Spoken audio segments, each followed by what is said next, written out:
Hello and welcome to Shopify Dropshipping Store Development Beginners to Express course. In another lecture, in this lecture, we will be creating a refund policy page. For this, you have to go to business.shopify.com/tools, and in here you will be looking for refund policy template here. Okay, here it is, generate refund policy generator. From here, skip it and then write company name, email address. The email address you will be putting here, you will get the document at this email, right?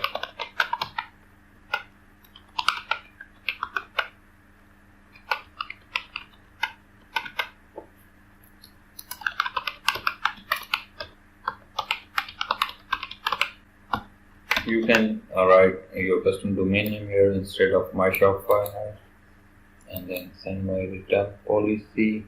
And once you will click on it, you will get the email in your email box containing the refund policy template. And so you just have to check in your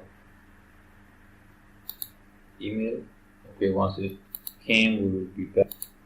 Okay, our refund policy is ready.